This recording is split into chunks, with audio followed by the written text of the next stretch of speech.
everybody. Welcome to This Week in Birding. This is Bob Dolgan. Josh Engel is again joining me. Welcome, Josh. Hi, Bob. Nice to be here. Good to see you again.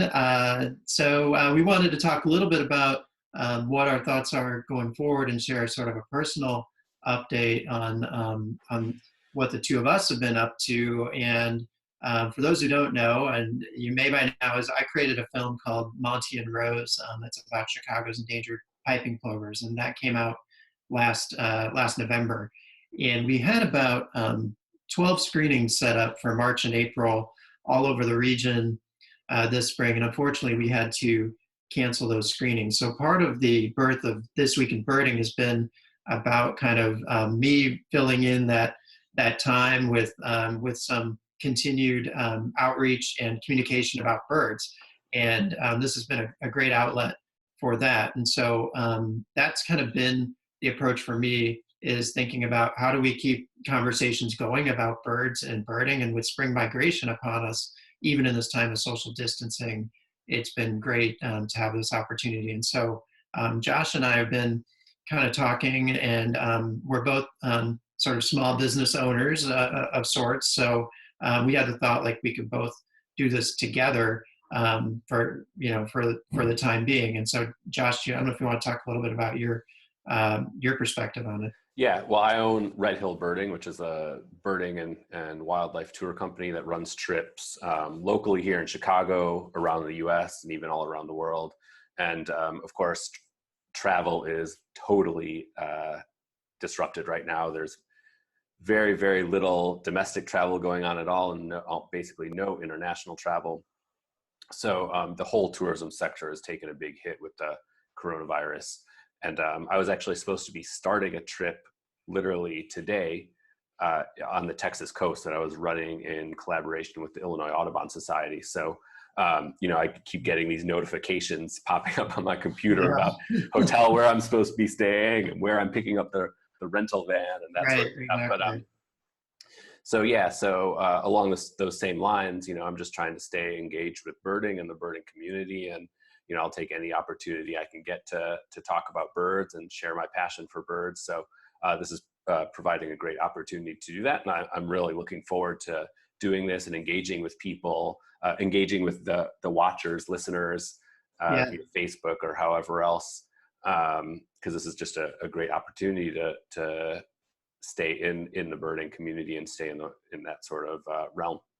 Yeah, exactly. And I mean, this, birding is one thing we can generally still do even in this time, although we're a little bit limited with the lakefront closure.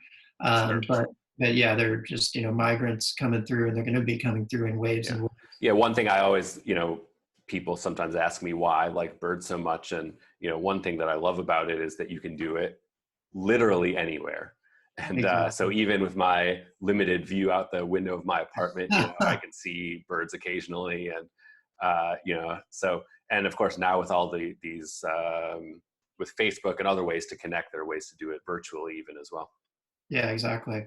And we can talk more about that a bit later. But so on with the show.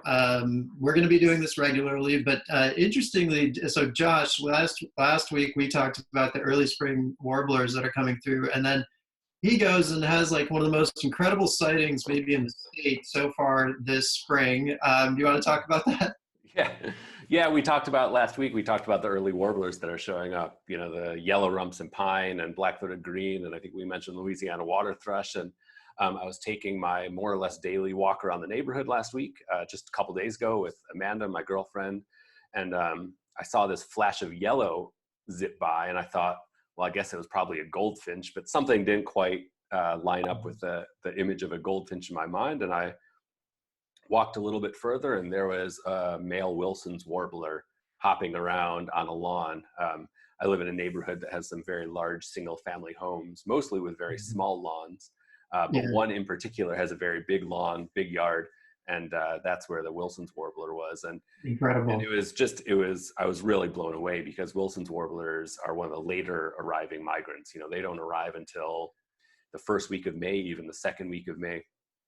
And they're coming all the way from Central America, where they spend the non-breeding season. And so I was really shocked by this. And so I scrambled, and I was trying to document it by taking video and photos, by holding my phone up to my binoculars. Uh, Trying to do that with this little bird that doesn't sit still was a real challenge. But Yeah, it took two of us. It took some teamwork. Amanda and I worked together, and that's we were amazing. able to get a few shots just to document its appearance. And like I was just saying, you can go birding anywhere. Not only can you go birding anywhere, but you never know what you're going to find. So Exactly. that was really interesting and exciting. Yeah, that's incredible. And you're looking at the map, which hopefully we can put up here. Like the map is just insane from eBird. There's no has not been any Wilson's Warbler Yeah. anywhere about 1,000 miles of here. Yeah, we'll have to talk about eBird more extensively maybe in another week. But you can map out recent sightings, and Wilson's warblers. Actually, I found out that one spent the winter in Toronto, which is really incredible because usually Wow. it's in tropical forests or the edge of tropical forests. But most of the sightings so far this year were in the Southwest because they're a pretty widespread bird.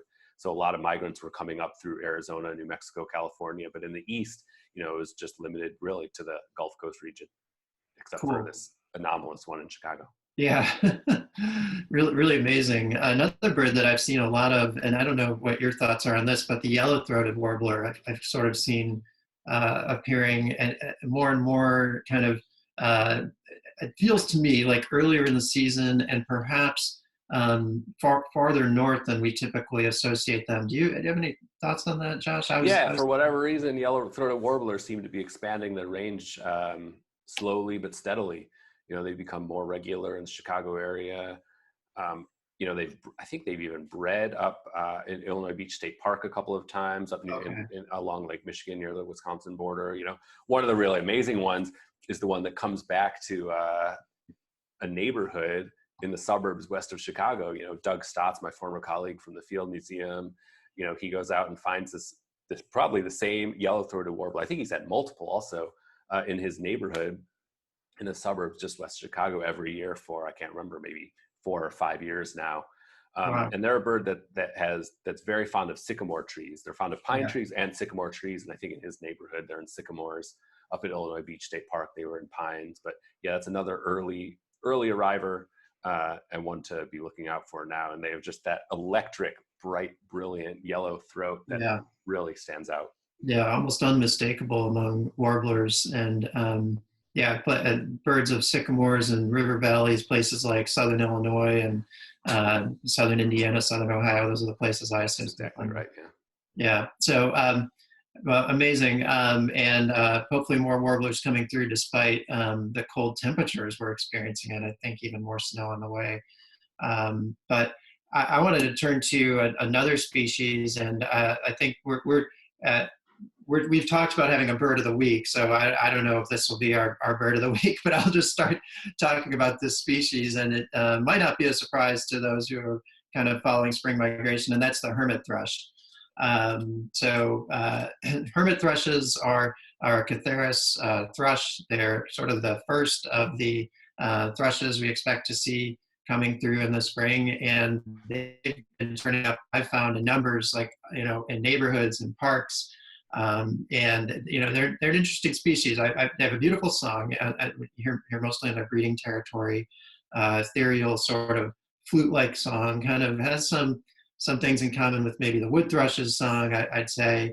The Veery also is, which is another thrush in the genus, has an amazing song that kind of I think of a lot when I think of hermit thrushes too. But so hermit thrushes, maybe I think that the key is with thrushes is sort of distinguishing them. They are, they're going to come through. They're fairly drab birds.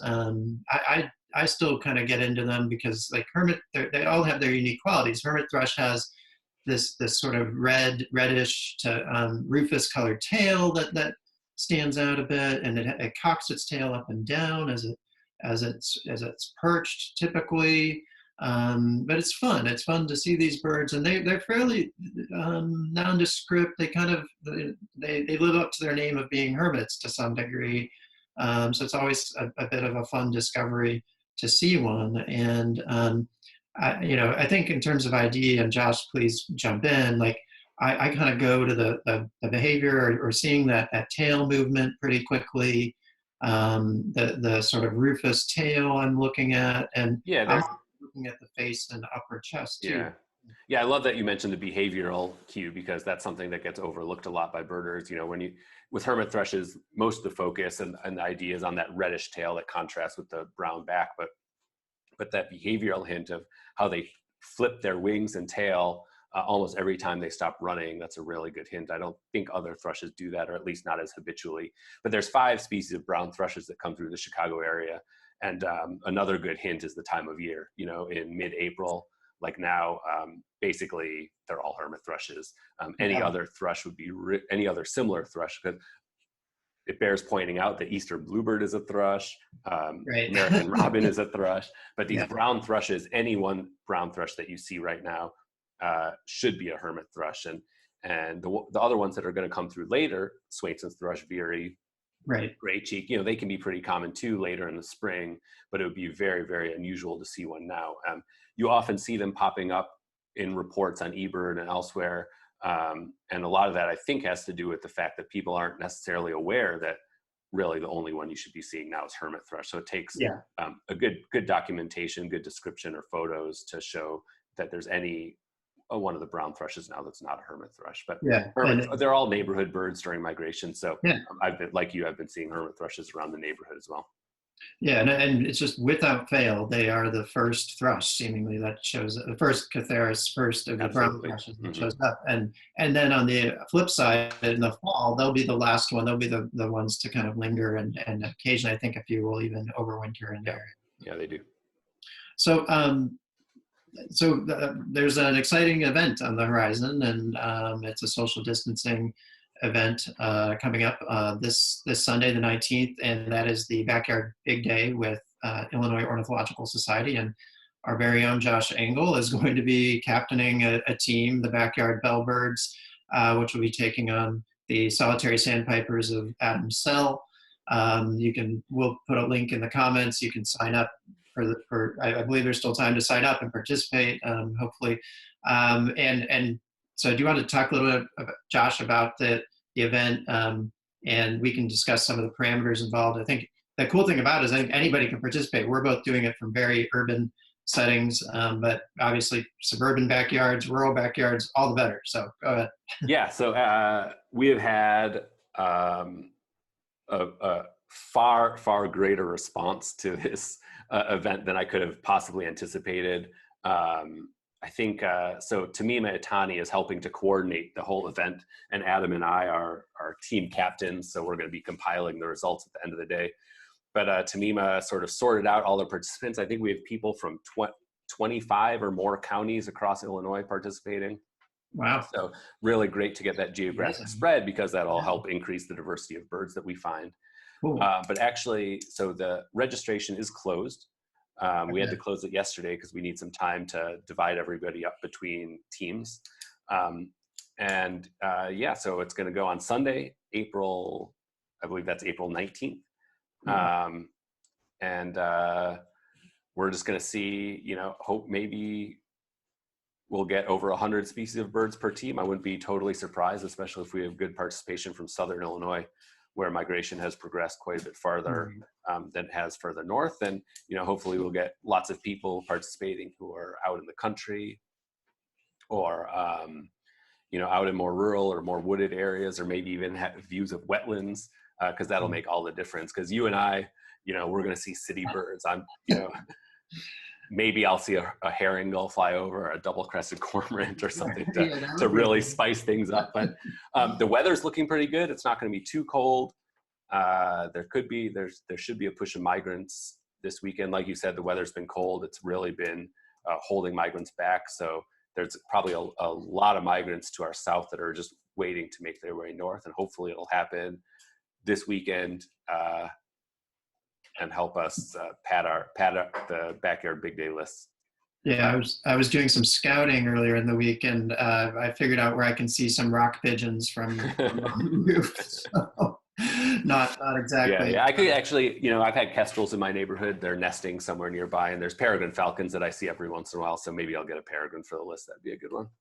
yeah. But the fun thing about sort of big days and sort of any bird count is just like the unexpected and you kind of and also the fun of devoting oneself to like a day that just focused on birds. Any day that I'm more focused on birds, I always value and I always enjoy. So Totally, totally. And without the lakefront open, I haven't been so motivated to do my usual early mornings of birding. So this is going to motivate me to get up on the roof of my building, maybe even for the sunrise, to take advantage of the best yeah, hours of the day. yeah, that exactly. And how often does one It's get going to break the routine a little bit. I'm looking forward to that. Yeah, same here. So, and then we were also going to talk about, part of like the sort of heading of This Week in Birding is talking birds and birding in the era of social distancing. And Josh has been working on a few things to kind of highlight a few other social distancing and birding activities. And, Yeah, the backyard big day made me sort of think about what other ways there are for birders to stay involved in the birding community and get their birdings fix and their spring migration fix, even without necessarily being able to go to our favorite birding locations. And a lot of us are limited in that way right now. So, some local birding organizations are hosting talks online that are open to anyone. So, for example, Lake Cook Audubon has had several events. I went on and spoke about birding in Brazil, in the Pantanal of Brazil, a couple weeks ago. And they have 2 events coming up that I believe are open to anyone.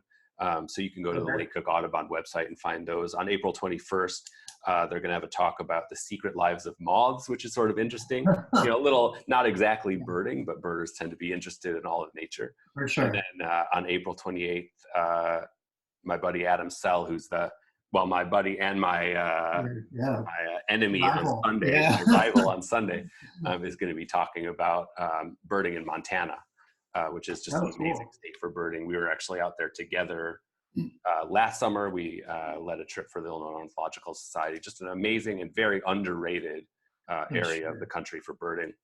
Awesome. And, there's a fun new Facebook page that's popped up. It was started in Australia.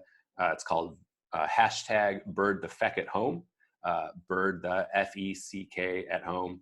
And they have, it's people from all over the world sharing what they're seeing in their yards. So, and literally, they have people reporting in from Central and South America. My friend Ken Behrens is posting photos from his garden in Madagascar often. Lots of participants from Asia, Europe, Australia. So it's great to sort of understand what everyone's experiences are right now, what they're seeing when they look into their yards or out their windows in terms of the birds they're seeing. So great way to sort of expand your horizons. And the last one that I want to mention are webcams. It's a great way to have a peer into nature in this time, and really see that deep into nature. Cornell Lab runs or hosts several really interesting ones. They have one in the Davis Mountains of West Texas that's focused on a hummingbird feeder.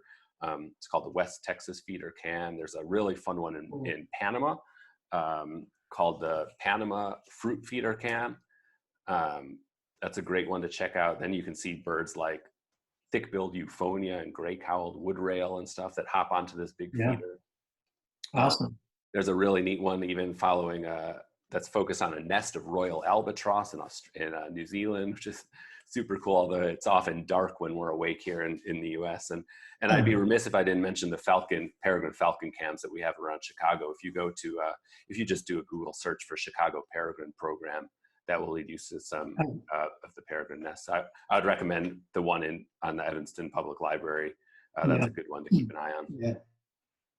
So, I mean, the webcams, they've been around for a while to some degree as like a technology, and I think they're sort of oft overlooked in the era of social media and so many other platforms coming in, but they're still they can transport you to another place pretty readily, and you can at least kind of momentarily imagine, let your imagination run wild a little bit. Oh, exactly. And especially if you have the sound on, you can hear the strange bird sounds that are coming from the nearby areas, and, expand your views to, a lot of people, of course, are never going to get to the Panama, for example. So, to see some of those birds, and it's neat to see things that are totally unfamiliar too.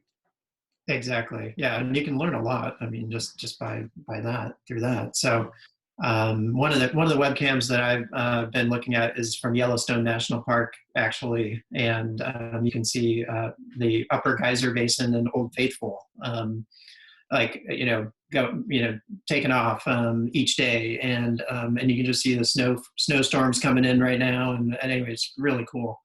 So that's another one I'll throw out there that's less birdy, but a ton of fun. Cool. Well, thanks so much, Josh, yet again. We'll be doing this again next week. And Looking forward to it. Yeah, thanks everybody for watching This Week in Birding. Let us know your thoughts. Leave a comment for us, and we'll look forward to being with you again next week. Thank you, everybody.